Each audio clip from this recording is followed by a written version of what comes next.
Hello friends, దేవుని కృప వల్ల అయ్యగారు అమ్మగారు మీ అందరికీ దేవుని యొక్క విలువైన ప్రసంగములు స్వయంగా రాసినవి మీకు అందచేయాలని కోరుకుంటున్నాను.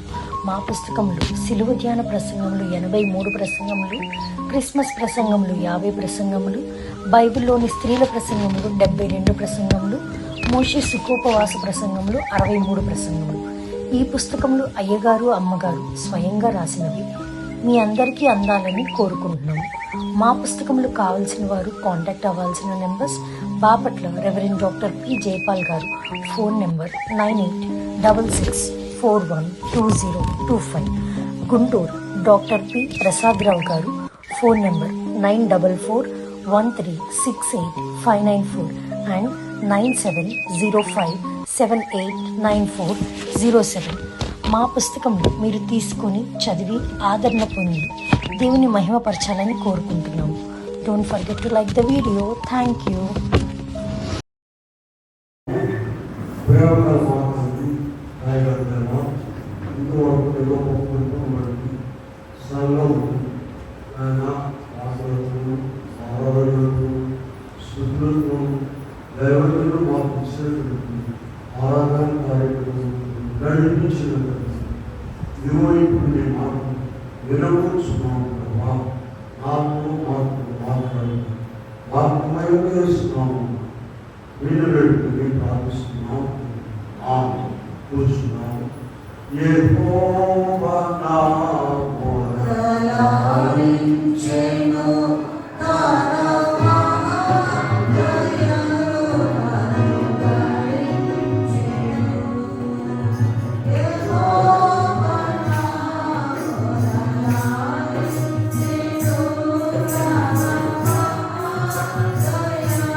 రెండవ అధ్యాయంలో 3వ వచనం చదువుతాం. రాను వారితో నేను కళ కంటే ఆ కలపావు తెలుసుకుని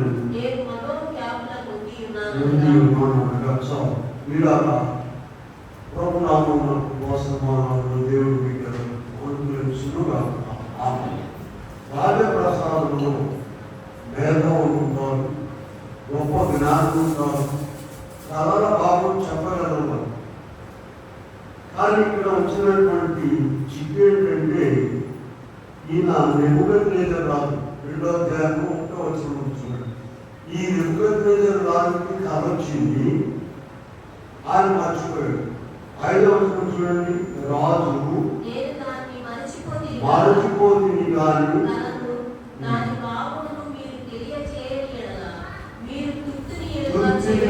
చేయకూడదు, చేయకూడదు. రాజుల అధికారం ఎట్లా ఉందో చూడండి. ఆయన కలగన్నాడట, మర్చిపోయాడట. ఈ జ్ఞానులందరూ తీసి ఏం చెప్తున్నాడు? మీరు కళలు చెప్పండి, కళభావం చెప్పండి, లేకపోతే మిమ్మల్ని అందరూ కూడా తుర్తులేరుగా తగ్గిస్తాను, మీ ఇల్లు పెట్టకపోలే అయిపోతాయి, జాగ్రత్త. రాజుల అధికారం, ఈ లోకంలో రాజుల అధికారం ఎలా ఉందో చూడండి. సర్వాధికారి క్రీస్తు అధికారం ఎలా ఉంటుందో దానిని కూడా మనం ఆలోచించాలని ప్రభు మాటలు మనకు చూడండి.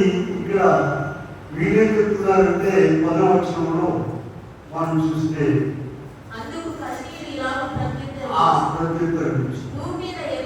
భూమి మీద ఏ మనుషుడు చెప్పజాలు, ఏ చక్రవర్తియు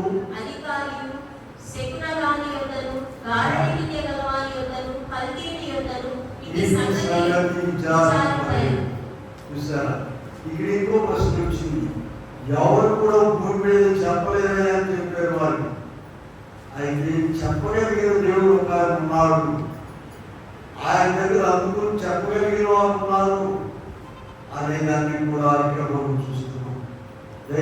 జాగ్రత్తగా వినాలి. దేవుడు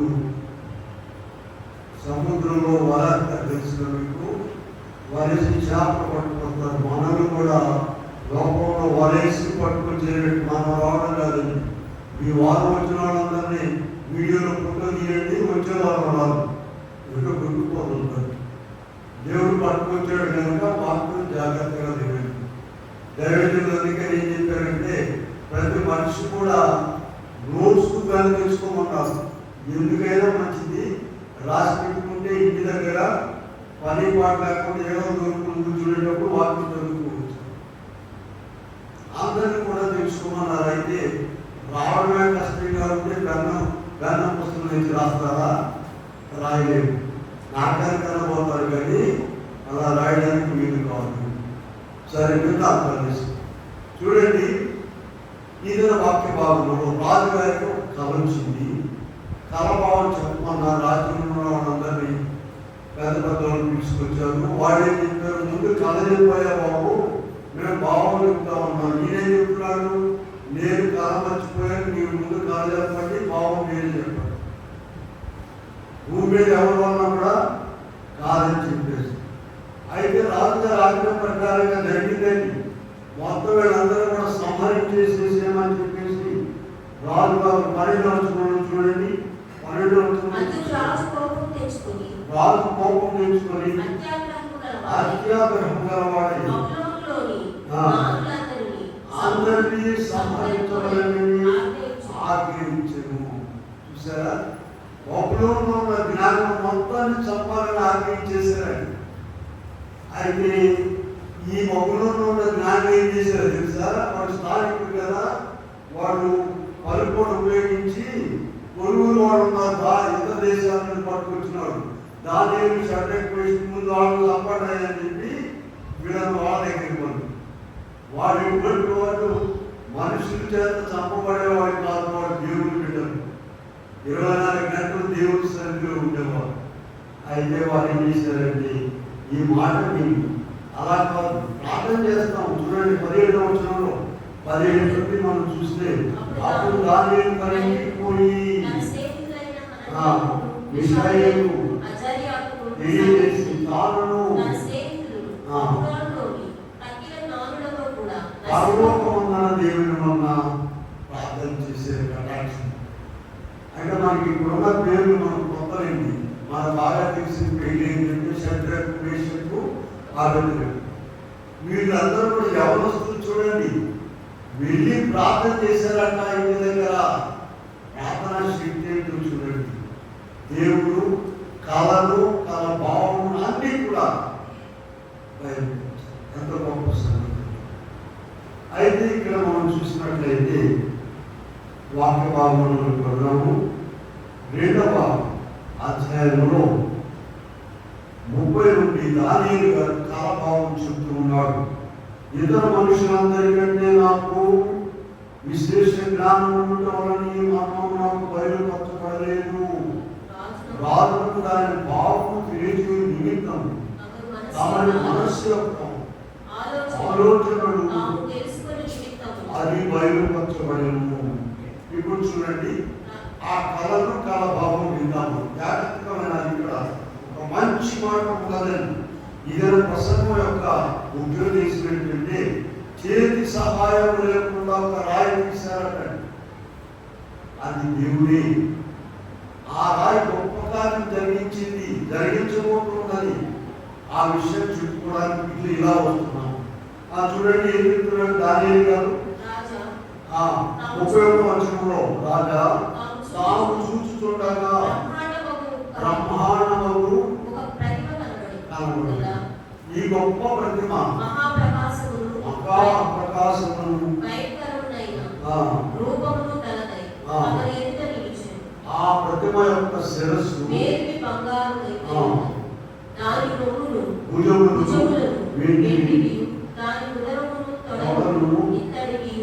దాని కాళ్ళు ఇనుపవియు, దాని పాదములలో ఒక భాగము ఇనుపదియు, ఒక భాగము మట్టిదియునై ఉండెను. మరియు చేతి సహాయము లేక తీయబడిన ఒక రాయి ఇనుమును మట్టియు కలిసిన ఆ ప్రతిమ యొక్క పాదముల మీద పడి దాని పాదములను తుత్తునిలుగా వెలుగొందును. తమకు కనబడి అంతటి ఇనుము మట్టియు ఇత్తడియు వెండియు బంగారమును ఏకముగా కాల్చబడి కళ్ళెములోని చెత్తవలె కాగా వాటికి స్థలము ఎంచటను దొరకకుండా గాలి వాటిని కొట్టుకొని పోయి ప్రతిమను వెలుగగొట్టిన ఆ రాయి సర్వభూతలమంత మహాపర్వతమాయ. ఇలా జాగ్రత్త. రాజుగారికి ఒక కళ వచ్చింది. పెద్ద ప్రతిమ కనబడిందంట ఆయన కళలో. ఆ ప్రతిమ తలేమో శిరస్సు ఏమి బంగారు, దాని నువ్వులు బియ్యములేమో వెండివి. ఈ బైబిల్లో చూసుకోండి. అలాగే ఉదరము తొడలు ఇత్తడివి, మోకాళ్ళు ఇనుపవి, పాదములు ఒక భాగమేమో మట్టి, ఒక భాగమేమో ఇదేంటైతే ఇప్పుడు ఆయన కళలో కనబడి ఇంకో విషయం ఏంటంటే చేతి సహాయం లేకుండా తీయబడిన ఒక రాయి వచ్చేసింది. ఆ రాయి వచ్చేసి వీటన్నిటిని కూడా దంచి పారేసింది. ఎంతవరకు దంచిందంటే మొక్కలు కాదండి, పొట్టులాగా తేలిపోయి గాలి మిగిలిపోయే పొట్టులాగా అయిపోయింది. ఆ మాట ఇక్కడే ముందు చూస్తాం. మనం చూడండి, మనం చూస్తే ఏకముగా దంచబడి ఆ. కళ్ళెములోని చెత్తవలె కాగా కాలంలోని చెత్త వలె కాగా ఆ.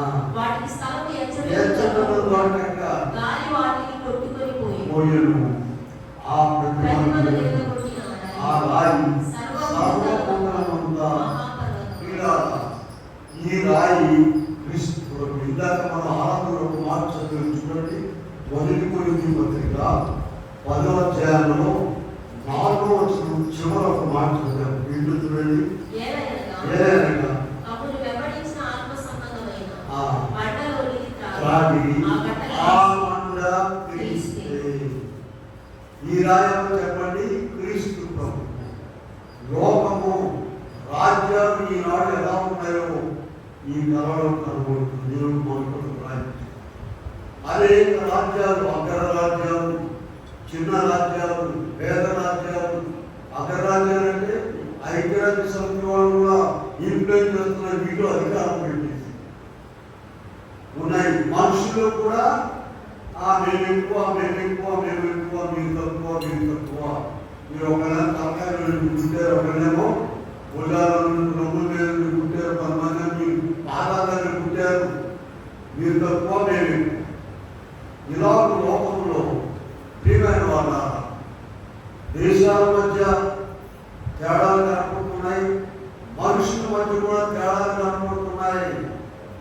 వీటన్నిటిని కూడా తీర్పు దినమున ఇదిగో మహా గొప్ప రాయని చేతి సహాయము లేకుండా మాట తీసాం. 2వ అధ్యాయం 34వ వచనంలో. ఎందుకంటే ఈ రాయి ప్రతిమ పాదముల మీద పడి వాటిని వెరగొట్టింది. అయితే ఇక్కడ దీనికి ఏ సహాయం అక్కర్లా. దేవుడిన ఈయన చేతి సహాయం అందరే కావాలి, కానీ ఆయన చేతి ఆయనకి ఎవరి చేతి సహాయం అక్కర్లేదు. ఇది మనం ఇదే మాటలో మనం నేర్చుకునేది చెప్పండి. చేతి సహాయం లేకుండా తీయబడిన రాయి అదే జీవం గల మన దేవుడు. అదే యేసుక్రీస్తు ప్రభు. తీర్పు దినం రాబోతుంది. అందరికి కూడా ఇలాంటి వాక్యంలో చదివా. మీరు చూసారా? మత్తయి సువార్త 3వ అధ్యాయంలో 10వ వచనం నుండి చదివాము. ఇప్పుడే గొడ్డలి చెట్ల వేళన ఉంచబడి ఉన్నది ప్రతి చెట్టును నరకబడి అగ్నిలో వేయబడును. ఆయన చేట చేతిలోనున్నది. గోధుమలను కొట్టులో పోసి పుట్టును. ఈ పుట్టెక్కలతో చూడండి, జీవం కలిగిన దేవుడిని నమ్ముకున్న వాళ్ళందరూ కూడా పుట్టు. కీర్తన కింద మొదటి అధ్యాయంలో వెళ్ళండి. 4వ వచనంలో చూస్తే దుష్టులు గాలికి చెదరగొట్టు పొట్టు వలె ఉందురు. ఈ పొట్టు ఇవాళ ఏంటి గొప్పగా చెప్పుకుంటున్నారు. పొట్టు, ఈ పొట్టు దెబ్బకు గడ్డి గింజలు కూడా భయపడిపోతున్నాయి. జీవం కలిగిన కొట్టు దెబ్బగా దడిసిపోతున్నారండి. ఎవరు గట్టి, ఎవరు న్యాయం, ఎవరిది కరెక్ట్ అనేటువంటి దాన్ని సమాజం గుర్తించుకోలేకపోతూ ఉన్నారు. ఇందులో డబ్బు పెద్ద పెద్దోళ్ళని, రాష్ట్ర నాయకులు పెద్ద పెద్దోళ్ళు వెళ్తున్నారు. ఆ మాటలు మనపడతారు, కళ్ళు మూసుకుని వెళ్తున్నారు. ఇలా ఇక్కడ మనం చూసినట్లయితే దానియేలు ప్రార్థించగా మార్గములను బయలుపరిచే దేవుడు అన్ని విషయాలు బయలుపరిచాడు. ఇనుము మూలంగా వేదమైనట్టు ఇనుము మట్టితో సహా అంతా కూడా దంచబడి ఉన్నది. ఈ లోపల గొప్ప కార్యము ప్రభు మన పట్ల జరిగించబోతూ ఉన్నాడు. పిల్లారా, ఆయన యొక్క తీర్పు దినం రాబోతున్నది. చూడండి, 43వ వచనంలో చూసినట్లయితే ఇనుము మట్టితో అతకనట్లు వారు ఒకరితో ఒకరు పొసలయుందురు. ఈ కాలంలో ఒకరికొకరికి సంబంధం లేదు, ప్రేమ తగ్గిపోయే కాలము, విశ్వాసం లేని కాలము, తర్వాత హృదయములను కలవరపరిచే కాలము. ఇటువంటి కాలంలో మనం ఉన్నాము. 44వ వచనం చూసినట్లయితే ఆ రాజుల కాలంలో పరలోకమున్న దేవుడు ఒక రాజ్యము స్థాపించును, ఎన్నటికీ నాశనం కలుగదు. ఆ రాజ్యం పొందిన వారికి కానీ మరి ఎవరికి అది చెందదు. 45వ వచనం చూడండి, చేతికి సహాయం లేక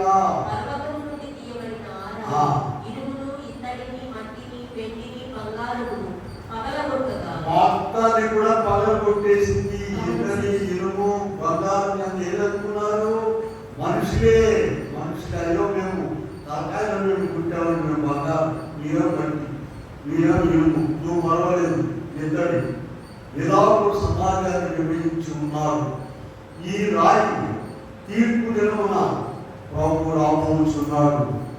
ఆయన వీటన్నిటిని కూడా దంచి ఏమైపోతున్నాడు? ముక్కలైపోవడం కాదండి, పొట్టులాగా, చెత్తలాగా అందరి గాలి ఎగిరిపోతూ ఉన్నారు. ఇలా ఇక్కడ మనం గమనించినట్లయితే గొప్ప దేశాలు, అగ్ర దేశాలు, చిన్న దేశాలు అని ఇలా తేడాలు ఉన్నాయి.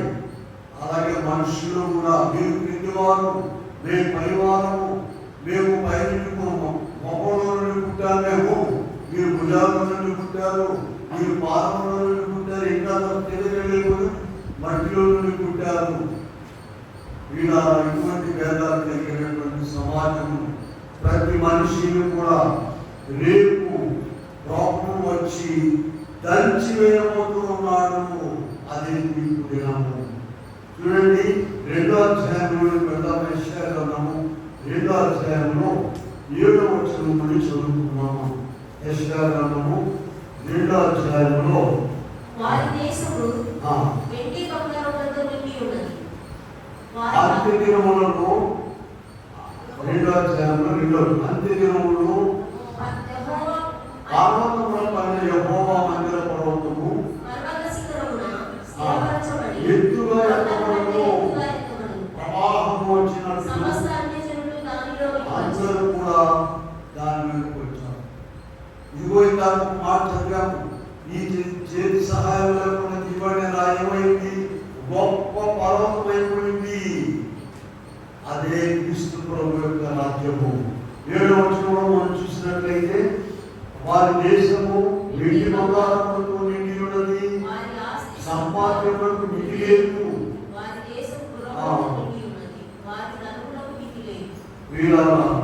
ఇక్కడ మనం 13వ వచనం చూస్తే నరుల అహంకార దృష్టి తగ్గిపోబడును, మనుషుల గర్వము అడగకపోబడును, యెహోవా మాత్రమే ఘనతపరుచును. అహంకారాతిశయముగా తానున్నట్టు గలదానికి ప్రతిదానికి విమర్శించు దినం ఒకటి ఆయన విమర్శించేటువంటి దినము రాబోతున్నది. ఆ దినమున ఇప్పుడు మనం చూసేటువంటి పొట్టు గాలి చెత్త ఎగిరిపోయి, ఈ చెత్త ఏమనుకుంటున్నారంటే యెషయా గ్రంథంలో ఉన్నాం కదా మనము. చూడండి 5వ అధ్యాయంలో పోతాం. 5వ అధ్యాయం 20వ వచనంలో చూడండి. లోపల ఎలా ఉందో కీడు మేలనియు మేలు కీడనియు చీకటి వెలుగనియు శ్రమ చేదు తీపి అని తీపి చేదని ఎంచుకున్న వారికి శ్రమ జ్ఞానమనియు బుద్ధిమంతులమనియు తలంచుకున్న వారికి శ్రమ. పిల్లారా, మీరెంతమంది క్రైస్తవులు, మీరు బుద్ధిమంతే కదండి, మీరే ఉన్నది మమ్మల్ని చూడండి. గాలికి చెదరగొట్టే పొట్టు ఎలా ఉందో చూడండి. దేవుడు నమ్ముకున్న వారు గట్టించరు. పిల్లారా, నిరాశ దిగులు విచారం చింత మీలోనికి ఎన్నడూ రానియకూడదు. ఒక దినం వస్తుంది, ఆ రాయి తీర్పు దినము మొత్తాన్ని కూడా నలగొట్టబోతున్నది. అప్పుడు నీవు జీవం కలిగిన దేవుడు నమ్ముకున్న వారు గట్టించరు. మలాఖీలో స్పష్టంగా ఒక మాట కనబడుతుంది చూడండి. 4వ అధ్యాయంలోకి వెళ్ళి పాత నిబంధన చివరి పుస్తకంలో 4 ప్రారంభం నుండి చదువుతాం చూడండి. ఏదైనా జీవింపబడిన దినము వచ్చుతున్నది, ఉలిమి కాలినట్లు అది కాలును. గర్భిష్ఠులందరూ దుర్మార్గులందరూ కొయ్యకాలు వలె ఉందురు. లేకుండా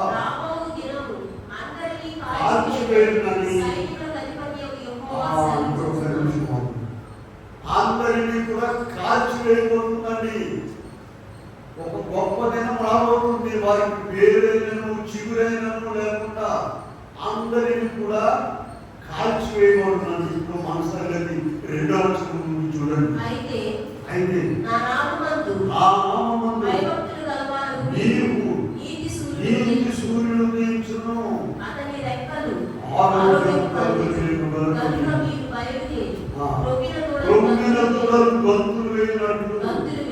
గంతులు వేయినట్లు మీరు గంతులు.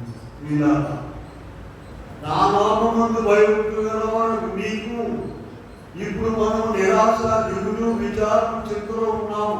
చూడండి, ఒక ఉదాహరణ. ఐగుప్తులో నుండి దేవుడి ప్రజలైన ఇశ్రాయేలీయులు బానిసలుగా ఉన్నారండి.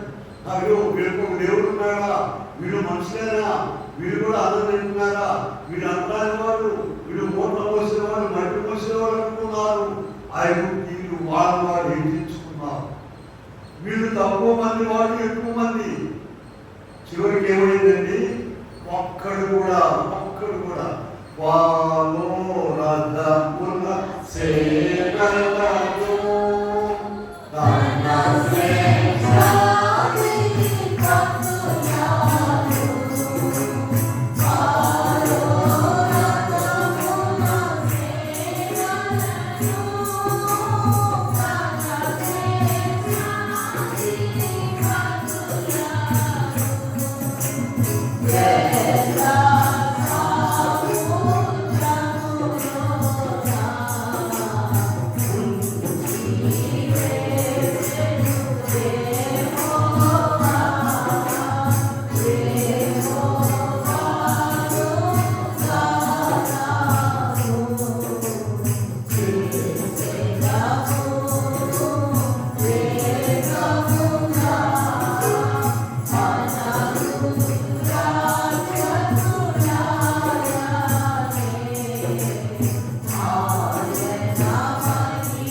గట్టిగిన వారిని హేళన చేస్తున్నారు, ఎగతాళి చేస్తున్నారు.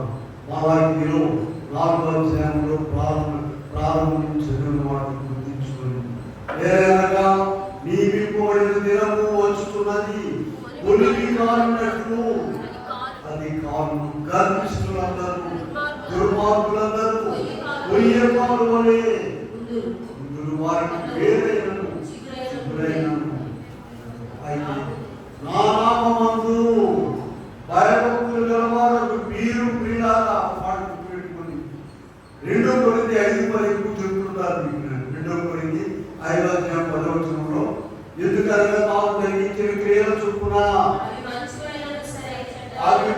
మంచివైన సరే చెడ్డమైన సరే దేహముతో జరిగించిన వాటి ఫలమును ప్రతివాడును పొందినట్లు మనమందరము ప్రత్యక్షము కావాలని మీరు ఆలోచించండి. క్రైస్తవులు మాత్రమే ప్రత్యక్షమవుతారు అనుకున్నారా? లేదండి, సర్వ మానవులకు సంబంధించిన వాటిది. ప్రధానమంత్రులు కాదు, కేంద్ర మంత్రులు కాదు, ఎంపీలు, ఎమ్మెల్యే అందరూ కూడా ఎక్కడికి రావాలండి? 2.5-10 ఉన్నట్టుగా ఆయన దగ్గరికి రావాలి. వాళ్ళు చింతలు చెప్తారు, మనం చెప్తాము. మనం ధైర్యంగా మేము జీవము గల దేవుడు నమ్ముకున్నామయ్యా, ఇదిగో మా దేవుడని అక్కడ మనం నిలబడగలనుకున్నా. గట్టి గింజలు మనము పొట్టుబాటు మర్చిపోవాలి. అయితే ఈ పొట్టు ఇప్పుడు ఈ దేశంలో ఇలా చూసాను కదా, చూసారా? యెషయా 5 20 ఏమనుకుంటున్నారు? కీడు మేలనియు, మేలు కీడనియు, చేదు దీపనియు, ఈ చేదనియు, చీకటి వెలుగనియు. ఆ చీకటిలో ఉంది ఏం చేయాలి? ఈ చీకటిలో ఉన్నారన్న అసలు వెలుగంటో చీకటిలో తెలుసు. ఇలా అందుకని మోషే గారు చెప్పారు, దివ్యోపదేశకాండము ఆ దాసపట్నం చాపట్లో చెట్టు చివర, ఇశ్రాయేలు నీ భాగ్యము ఎంత గొప్పది, నిన్ను కూలిన వాళ్ళ ప్రతి మనిషికండి దేవుడు అవతారము జ్ఞానం ఇచ్చాడు. వాడు చేసే పని మంచిదా కాదని వాడు అసలు బుర్రలేదు. మనం బయట ఉన్న వాళ్ళు మనం చెప్తున్నాం, అయ్యో నీవే నన్ను పుట్టించావు, నీవే నన్ను. ఎవరు పుట్టించింది? పుట్టించింది దేవుడు పక్కన పెట్టి ఇలాగ చేసిన వాళ్ళు పొట్టు కాకుండా చెత్త కాకుండా కట్టించారా? ఆలోచించారు. అయితే ఇప్పుడు ఉన్నటువంటి లోకంలో ఉన్న పరిస్థితులను బట్టి మనుషులు ఏమనుకుంటున్నారంటే మేమే గొప్ప అనుకుంటున్నారు. అలా కాదండి. చూడండి, 17 అధ్యాయంలో వెళ్దాం. యెషయా గ్రంథం ఉన్నాం కదా, 17 అధ్యాయంలో 13వ వచనం చూద్దాం. 17 13 చూడండి. జనములు విస్తార జలముల ఘోషములే ఘోషించును, బెదిరించును, దూరంగా పారిపోవును, కొండ మీది పొట్టు ఎగిరిపోవునట్లు, తుఫాను ఎదుట గెరగెర తిరుగు, కసువు ఎగిరిపోవునట్లు వారు తరుమబడుదురు. ఇప్పుడు మేమే గొప్ప మమ్మల్ని చూడండి, అప్పుడు మీరు ఎంతమంది ఉన్నామో చూడండి. వీళ్ళ ఈ చేతి సహాయం లేకుండా తీయబడిన రాయి వచ్చినప్పుడు మొత్తాన్ని దంచి వేస్తుంది. పొట్టులాగా అయిపోయేవారు ఉన్నారు. గట్టి గింజలు వీళ్ళలో ఉన్నారు. గట్టి గింజలు జీవముల దేవుడిని నమ్ముకున్నటువంటి వారు పిల్లలు ఒక మాట వినండి. సాహిత్యంలో కూడా, దేశంలో ఉన్న భాషల్లో మాటల్లో కూడా జీవముల దేవుడు అని పేరు వేసుకోవడంలో తరగలేదండి. మీరు అక్కడ ఏ గ్రంథాలని తీసుకుంది, ఏ మొక్క పెట్టుకున్న మాట రాస్తారట, మాట్లాడతారు. ఎవరున్నాడు ఈ పేరు? జీవముల దేవుడు అనే పేరు క్రీస్తు ప్రభువుకు మాత్రం. ఎంత ధన్యులు చూడండి. కనుక ఇక్కడ అయితే మనము నిరాశ పడిపోతున్నాము. ఈ వెండి ఎస్కేల్ గ్రంథం 7వ అధ్యాయం 19 వెళ్ళినట్లయితే ఎస్కేలు 7:19 ఒక మాట కనబడుతుందండి. ఏం చేస్తారంటే ఆ దినాల్లో వాళ్ళు 7:19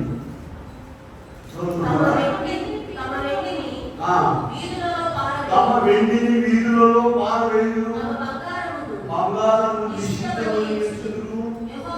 ఉగ్రత దినమందు వెండియే కాని బంగారమే కాని తప్పింపజాలదు. దోషక్రియలు విలువకుండా అభ్యంతరమైన కనుక దాని వలన ఆకలి తీర్చుకోలేకపోదురు, ఉదరసును పోషించుకోలేదు. ఇప్పుడైతే బాగానే ఉన్నది. వెండి బంగారాలు తప్పులేదండి, వాటిని ఉంచుకోవచ్చు. అయితే వాటి మీద మనసులో దేని మీద ఉండాలండి? దేవుడికి నిన్ను కలుగు చేసిన దేవుడి మీద. ఇవన్నీ ఎక్కడే ఉంటాయి. ఎవరైనా చచ్చిపోయారు అనుకోండి, సమాధిలో వెళ్ళేటప్పుడు ఏం చేస్తారంటే బంగారం వస్తువులు రాకపోయినా చెడు కోసన్నా తీసి పక్కన తీస్తారు. ఎందుకని మట్టిలో పాటు, ఎందుకని ఈ చెవు పెట్టుకున్న పోపు విలువైంది అన్నమాట మనిషికండి. ఇప్పుడు బాగానే ఉంది. అయితే తర్వాత కాలంలో మనం చూసినట్లయితే గొప్ప అపాయము వీటి ద్వారా వీటన్నింటినీ పారేస్తారు. ఇప్పుడు వెండి అని చెప్పుకునేటువంటి వారు ఉన్నారు కదా, వాళ్ళందరూ కూడా అలాగే నాశనం అయిపోయేటువంటి దినం రాబోతున్నది. అందుకని ఇక్కడ ఏంటంటే మన దేవుడి సన్నిధిలో ఉన్నాము కనుక ఇలా మనము చెత్త వలెను, పొట్టు వలెను దంచబడి గాలికి ఎగిరిపోము మర్చిపోదు నీవు నిలబడి ఉన్నాం మనం. అయితే ఇక్కడ మనం చూస్తే ఒక విషయం గమనించాలండి. ఏమవుతున్నారంటే ఈనాడు లోపల కొన్ని వాక్యాలు చూపిస్తాను మీకు. చూడండి, 34 చూద్దాం. 34 అధ్యాయంలో 23 వచ్చిన ఏంటి ఇంత అన్యాయం జరుగుతుంది, ఇంత అన్యాయం జరుగుతుంది అని మనం బాధపడుతుంటాం. కొన్ని విషయాలు ఇప్పుడు ఒకడు న్యాయవిమర్శలోనికి రాకముందు బహుకాలం దేవునికి అగత్యము లేదు. ఒక తీర్పు దినప్పుడు ఏర్పాటు చేసాడు పిల్లారా. ఆ న్యాయస్థానంతో అందరూ హాజరు కావాలి. అప్పటి వరకు భూములు నువ్వు తప్పు చేస్తున్నావు, నువ్వు ఒప్పు చేస్తున్నావు అని దేవుడు మాట్లాడాల్సిన పని లేదు. కీర్తన గ్రంథంలోకి వెళ్ళండి, 10వ అధ్యాయంలో 4వ వచనం చూద్దాం. కీర్తన 14 చదవండి. దుష్టులు పొగరెక్కి దుష్టులకి ఏమెక్కిందంట? పొగరెక్కిందంట. పొగరెక్కి యెహోవా విచారణ చేయడం. 1వ అధ్యాయంలో ఈ దుష్టులు ఏమవుతారో చూసారా? కీర్తన 1వ అధ్యాయంలో ఆ దుష్టులు గాలికి చెదరగొట్టు కొట్టువలేందురు. ఇంగ్లీష్ బైబుల్ ఏముంటుందంటే అంగాటి అని దేవుడు లేనివాడు. వాళ్ళ తెలుగులోనే పుస్తకం రాశారు కానీ అక్కడ ఏం రాస్తుంది? అంగాటి. దేవుడు లేనివాడు. వాడు ఏదో ఒకటి పెట్టుకున్నారు. వాళ్ళు దేవుడు లేని మనుషులు. వాడు నీవు దేవుడిని కలిగి పెట్టు.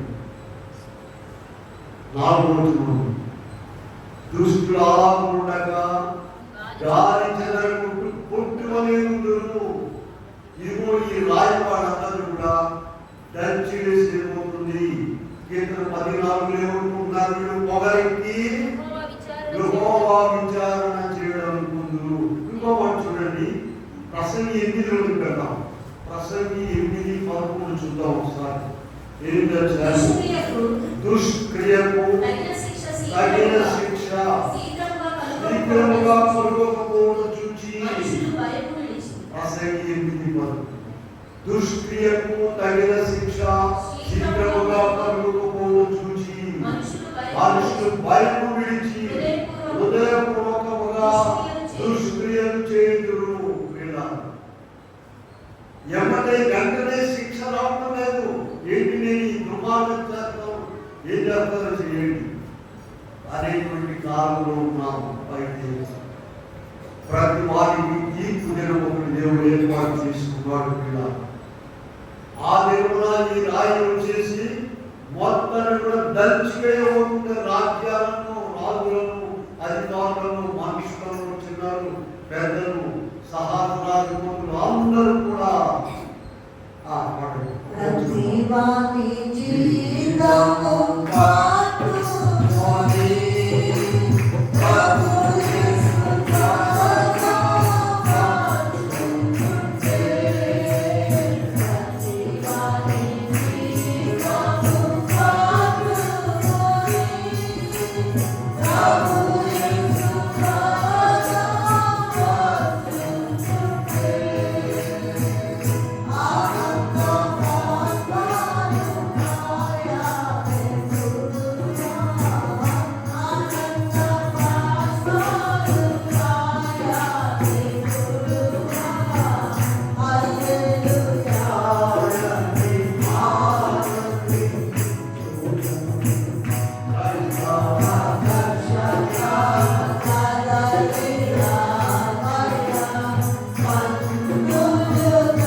15 నుండి చదువుకుందాం.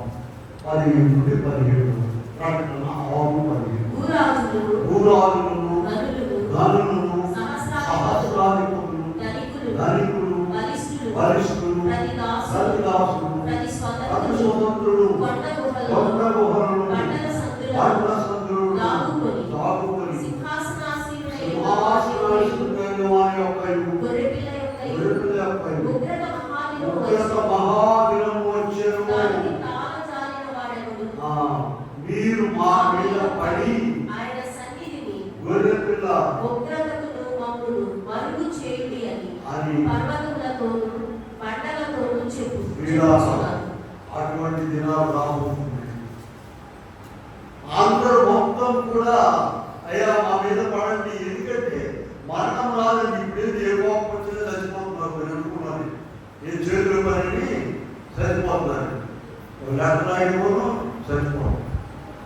చూడండి, పట్టణ గ్రామంలో ఉన్నాము. 9:6 కూర్చుంటాం. అదే పేజీలో 9:6. ఆ దినములలో మనుషులు మరణములు వెతుకుతురు కానీ ఏ వెతుకుతున్నారో ఉద్యోగాలు కాదు, పెళ్లి సంబంధాలు కాదు వెతుకుతుంది. ఇల్లు వంటానికి కాదు వెతుకుతుంది. ఏం వెతుకుతున్నారంటమ్మా? మరణములు వెతుకుతురు కానీ వారికి అది దొరకదు. మరణము వారి యొక్క నుండి పారిపోదు. ఎందుకంటే అటువంటి పనిష్మెంట్ వాడు పొందాలి. రాయలు దంచేస్తున్న వాడు తుప్పుగా తలకాయలు పడిపోవాలి. ఎక్కడెక్కడ దుమ్మై చెత్త అయిపోయినటువంటి కాలం రాబోతుంది. వాడు ఆ శిక్షను అనుభవించాల్సిందే.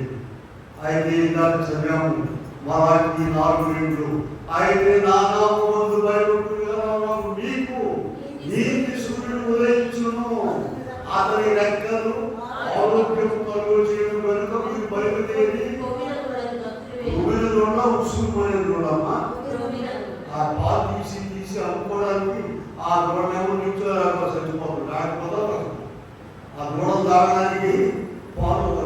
అయితే ఇక్కడ క్రొమ్మిన దూడలు గంతులు వేయినట్లుగా మీ దేవుడు మీకు గొప్ప వెలుగు ప్రకాశింప చేయబోతున్నారు. కనుక ఇప్పుడు ఈ చేతి సహాయం లేకుండా తీసిన రాయి ఏం చేసిందని చెప్పండి. అన్నింటిని కూడా హెచ్చించుకున్నవాడు, తలకాయలో ఉన్నవాడేమో బంగారం, భుజాలను రొమ్ము మీద ఉన్నవాడేమో ఇత్తడి ఇనుము, ఆ తొడల మీద ఉన్నవాడేమో ఇనుము, కింద పాదం దగ్గర మట్టి. మొత్తాన్ని కూడా దంచి వేసేపోతుంది. పిల్లారా భయపడవద్దు. నీవు దైవ సన్నిధిలో ఉంటే నీకు ఈ లోకాన్ని చూసి భయమక్కదా నీకు. వీళ్ళందరూ కూడా అందరూ అడుగుతారు. కాలేజీ చాలా పెద్దలు ఉన్నారు, భిక్షాటం ఉన్నారు. అమ్మో 15,000 20,000 చేయాలంట. మరీ కూడా చేయకూడదు. నేనేమంటానంటే వేసుకున్నారా తీసేసే. వాళ్ళు ₹1,00,000 పెట్టి వస్తువులు కొన్నా కూడా దే ఆర్ నథింగ్. ఎందుకని పొట్టుతో సమానమై ఉన్నారు వాడు. నీవు ఆ పొట్టులో ఉండకూడదని దేవుడు నీకు యోగాలు తీసుకొచ్చాడు. చూడండి, ఇంకొక మాట చూద్దాము. అపోస్తుల కార్యములకు వెళ్దాం. 3:21 చూడండి.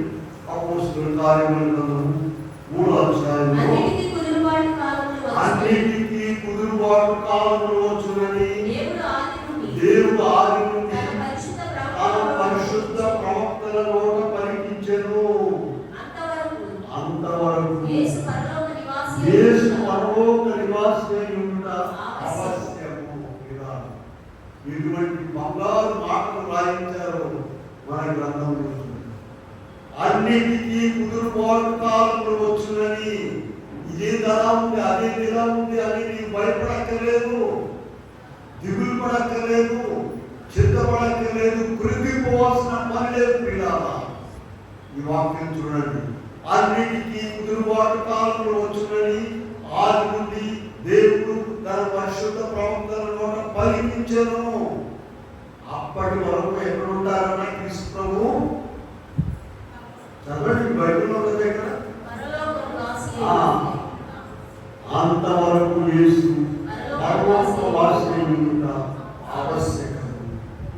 కనుక ఆయన బయలుదేరిపోతున్నాడు. రాకడ సమీపంగా ఉంది. ఈ భూమి ఆకాశములు అన్ని కూడా ఎవరి మాట మీదండి? ఎవరి మాట మీద? ఇంగ్లాండ్ మాట మీద, తెల్లవాడు నల్లవాడు మాట మీద, ప్రధానమంత్రి మాట మీద కాదు. ఇవన్నీ జరుగుతున్నాయి. ఆయన ఆజ్ఞించాడు, జరుగుతున్నాయి అన్ని కూడా. అయితే ఆయన రాబోతున్నాడు. ఆయన వచ్చి వీటన్నిటిని కూడా పరిష్కరించి ఒక్కసారి ఆపైపోతున్నాడు. వాటన్నింటిని కూడా వాటి గమనమంతా కూడా ఆయన ఆపేసి మొత్తం యంత్రాంగాన్ని అంతా కూడా ఆయన చుట్టబోతూ ఉన్నాడు. అప్పుడు ఎవరు మిగులుతారో చూడండి, ఎవరు అక్కడ మిగిలేది అనేది మనం ఆలోచించినట్లేదు.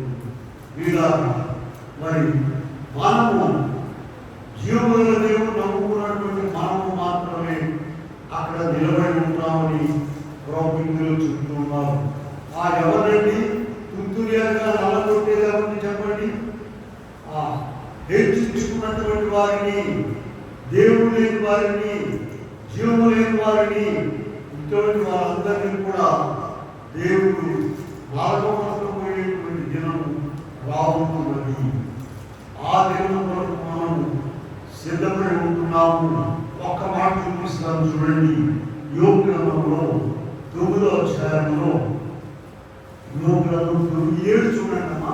అందరూ చూడండి, మీ బైబిల్ తీసి 9:7. ఉదయింపవద్దని సూర్యుని ఆజ్ఞాపింపగా అయిపోయింది. అందరూ పని అయిపోయింది. నోరు మూసుకొని మూల కూర్చోండి. ఉదయింపవద్దని సూర్యునికి ఆజ్ఞాపింపగా.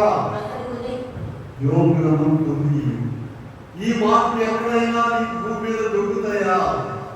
ఉదయింపవద్దని ఒక దినం రాబోతుంది, స్టాప్ అని అనుకుంటున్నాడు సూర్యుడి దేవుడు. ఉదయింపవద్దని సూర్యునికి ఉన్న మీ వైపులో లేదమ్మా ఆజ్ఞాపింపగా అతను ఉదయం. ఆ దినం గురించి ఆలోచించింది. ఆ దినం ఒకరికి మనం ఇన్ని పాటలు పడుతున్నాము, ఆయన సన్నిధిలో ఉంటున్నాము, ఆయన మాటలు వింటున్నాము, ప్రతిదినం కూడా ఆయనతో సహవాసం చేస్తూ ఉన్నాము. అందుకని మనం లోకంలో ఉన్నటువంటి చెత్త చెదారం గురించి మీరు భయపడాల్సిన పని లేదు. నేను చెత్త ముగ్గురు ఏమంటారంటే, ఎందుకు మీరు చర్చకంతా వేసుకోవడం మానేసి ఏమంటండి, మీరు కూడా పొట్టు చెత్తలాగా మాయకాలు ఇలా జీవగారు దేవుడు నమ్ముకున్నటువంటి మనం రాజులు యాదవులుగా దేవుడు మనల్ని చేశాడు. భయపడాల్సిన పని లేదు. ఒక దేవుడు రాబోతున్నాడు, రాబు రాబోతున్నాడు. దాని మధ్య వార్త 3వ అధ్యాయంలో 12వ వచనంలో చదివాము. ఆయన చేత ఆయన చేతిలో ఉన్నది తన కళ్ళమును, కళ్ళం అంటే భూమి మీద ఉన్న సర్వమానవులు, ఆయన తన కళ్ళమును బావుగా శుభ్రం చేసి గోధుమలను పొట్టులో పోసి పొట్టులో కాల్చివేసేటువంటి దినాలు. ఇలా 10వ మాట చదివాం చూడండి. ఇదిగో పొడ్డలి, ఇప్పుడే పొడ్డలి. ఒక మాట ఇక్కడ పొట్టలు ఎక్కడ పెడతారమ్మా? ఇంట్లో పడుతుందా? ఎక్కడ పెడతారు? ఇంట్లో మోహన్లో పడుతుందా? మరి ఎవరైనా పొట్ట కావాలంటే మా ఇంట్లో ఉన్నాడు ముగ్గురు అది కానీ వాడు ఏదైనా చేసి మోహన్ పెడతారు. ఇప్పుడు ఎక్కడ పెట్టుకున్నా ఇంట్లో నుంచి కాదు ఆలస్యమైందని చెట్ల వేరునా ఇంతపడుతుంది. గొడ్డని ఎక్కడ పెడతారమ్మ? గొడ్డని చెట్ల వేరు పెట్టుకుంటారా? కాదు, నరకడానికి సిద్ధంగా చివరి దినాలకు వచ్చామంటున్నాం. అంతా కూడా పంట వచ్చేసింది. ఏ పంట? అక్రమమైన పంట. మా ఇంటి దగ్గర వెళ్ళి పక్కన కాడిస్తూ ఉంటారు. అబ్బా అక్కడ ఏం పంట? అన్ని పల్లెలు లేదు, ఎవరు తిన్నట్టే చక్కగా పంట పండి ఇప్పుడు పోస్తే కొన్ని కంపులు అయిపోతుంది అన్నమాట. ఏం పంట అన్నది? పల్లెలు లేదు. మనం ఏంటన్నా పండుకోవచ్చు కదా, దేనికి పనికి రాదు. ఇప్పుడు లోకం అలా ఉంది. అంత కూడా పండిపోయినది. అక్రమస్తులు, దేవుని బిడ్డలు అందరూ కూడా చూడండి. దేవుడేమో విత్తనాలు చల్లాడు లోకంలో. సాధన ఏం చేసింది? పురుగులను చల్లేసింది. 11వ అధ్యాయంలోకి వెళ్ళండి. మత్తయి సువార్త 11వ అధ్యాయంలో ఒకసారి చూడండి.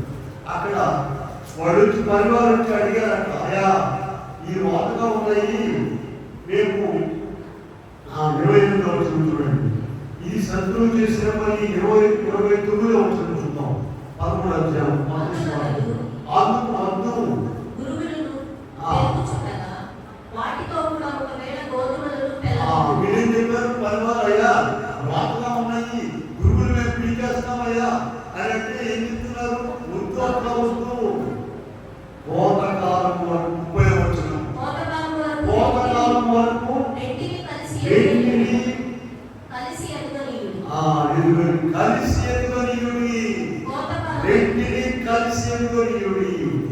కోతకాలం ముందుగా కూర్చి కట్టలు కట్టి గోధుమలను తల్లులు పిల్లలు అమ్మా నాన్న ఒకటే కట్ట అగ్నిలో పడేటారు. మనము దేవుని బిడ్డలము, జీవుడు కదా దేవుని బిడ్డలము. మనము గురువులు కాదు, గోధుమలు మర్చిపోవాలండి. గోధుమలు వేసిన కాదు, నేను దేవుడు కదా దేవుని బిడ్డలని అనుకోవాలి. కనుక ప్రవేశిస్తున్నారు ఏమని? కోపకాలం వరకు రెంటిని కలిసి. ఇలాంటి చాలా ఉన్నాయి వాక్యంలో. చూడండి, మత్తయి 25వ అధ్యాయంలో కూడా అక్కడ ఏమేమి ఉన్నారంటే గొర్రెలు మేకలు 2 ఉన్నాయి. గొర్రెలు మేకలు 25వ అధ్యాయంలో మనం చూసినట్లయితే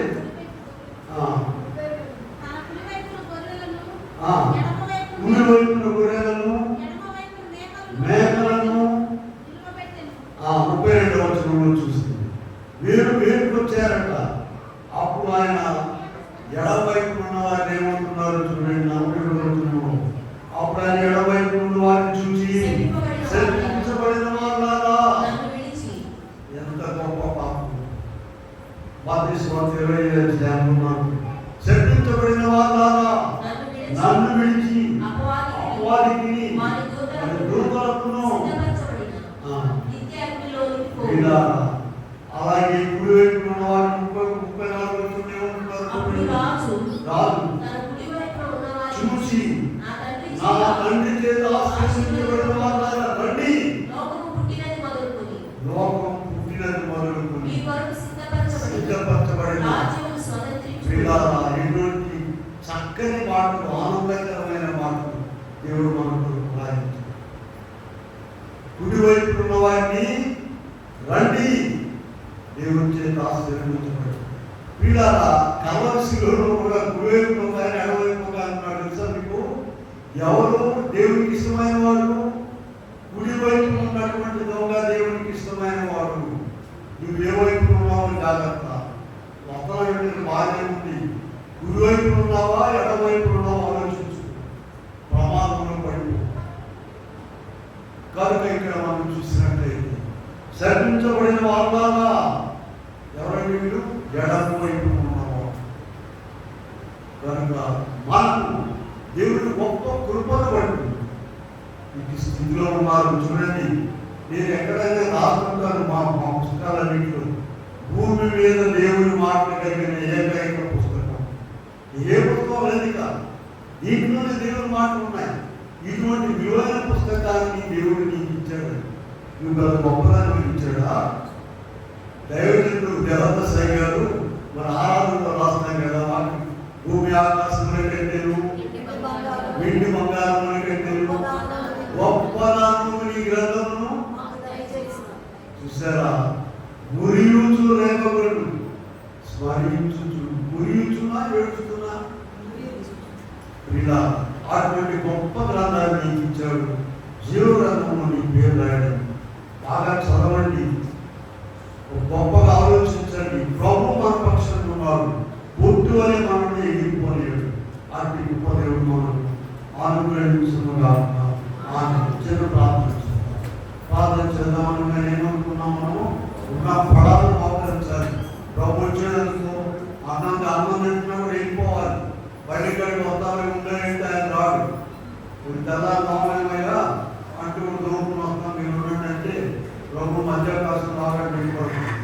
ప్రార్థన అనగానే వెంటనే లేస్తారు. తర్వాత సామాన్ దొరుకుతుంది. ప్రేమలో దాని గ్రంథంలో ఉన్నటువంటి కళ ప్రభు అంత్య నిర్మూలన జరగబోయే వాటి గురించి వివరించారు. మీరే చేతి సహాయం లేకుండా ఇవ్వబడిన వారిని ఆ పంట తీస్తే అని మొదలుచారు 4 రోజుల నుంచి కూడా చదువుతున్నాను. కనుక ఇలాగ మేము నీ సన్నిధిలో గట్టిగా జరగా పరలోక రాజ్యంలో చేరే బాధ్యత దయచేసినందుకు ఆయన లోకంలో ఉన్నటువంటి పొట్టు చెత్త గాలికి ఎగిరిపోతుంది ప్రభు. ఇప్పుడు వారే గొప్పగా ఉన్నారు. ఏం పర్వాలేదు, ఒక దినం రాబోదు. ఆ దినమును మమ్మల్ని గొప్పగా హెచ్చించబోతున్నాం. అటు కృప వీళ్ళందరికీ దయచేయమని యేసు నామములో వేడుకొని